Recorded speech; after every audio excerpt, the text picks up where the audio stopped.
And now to Barbuda. Here we have the remarkable story of Codrington Lagoon, the lifeblood of the entire population of Barbuda. The lagoon, along with a system of mangroves, is a breeding ground for fish, lobster, and is also home to the largest colony of frigate birds in the Eastern Caribbean.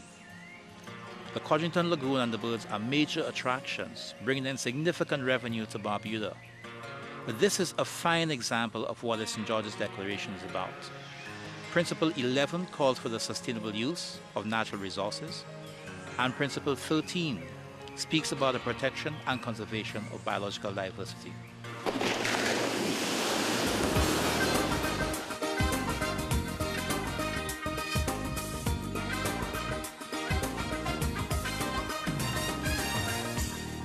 The lagoon was designated as a national park in 2005, March of 2005.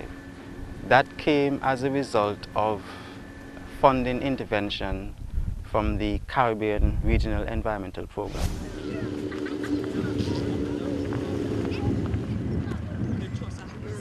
Now you have a community, islanders, living on Barbuda, and their whole economy, livelihoods, is directly intertwined historically with the lagoon. Our forefathers used to feed off the lagoon because the house is right there at Codrington and the lagoon right there.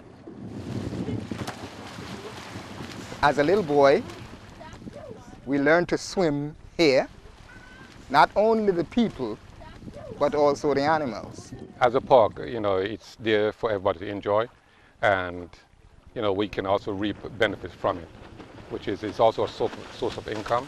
I've made my living numerous times from fishing for lobsters in this lagoon. So what I do now, I do water taxi. I do the run-ins for the tourists that come here.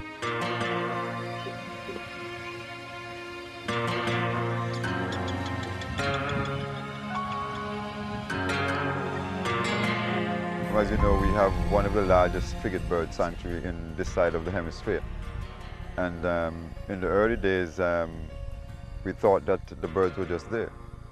And somehow or the other, somebody came up with a very brilliant idea to start taking tours to see the birds. The advantage that the lagoon offers is that there's an area where the sanctuary is located. It is totally surrounded by water, so there are no natural predators to interfere. The only interference comes from man, actually, which is why we need to control, and efforts have been made to control the tourism aspect of it in terms of setback and so on. Everywhere you look around here is mangroves, and you don't touch the mangroves. Because without the mangroves, you're not going to have the lobsters, you're not going to have the fish, and the life of the lagoon will be no more. We have also what we call a fringing mangrove, which is bordering the landward side of the lagoon. And whenever we have a lot of rain, since it's limestone foundation with very shallow soils, we have a lot of runoff coming from the land. They act as a filtration system for land water runoff. That management authority is made up of stakeholders, which would be the tourism people, the fishermen, the tour guides, the people who make a living from a various number of things, activities which happen in the lagoon. Whenever a decision is made, we will go to the people and get their approval. Because of course we may agree to something, but then they may have some ideas that will enhance whatever we say.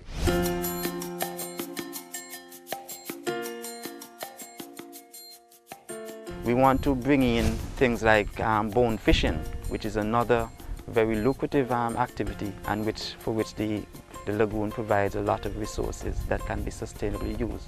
Kayaking is one mentioned, birding, bird watching tours, okay? We also have other water sports activities like sailing craft and so on. What we don't want to get into is motorized craft, because with an enclosed area, we don't want that sort of activity because we're going to be adding pollutants and so on.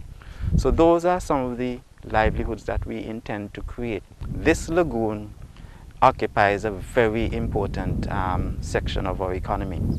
We can manage it sustainably.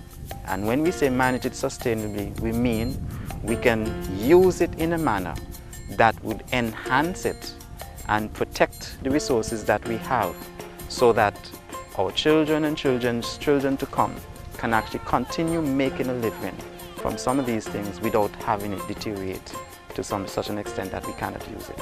So that is our guiding principle in terms of where we're heading, and so far we have seen success stories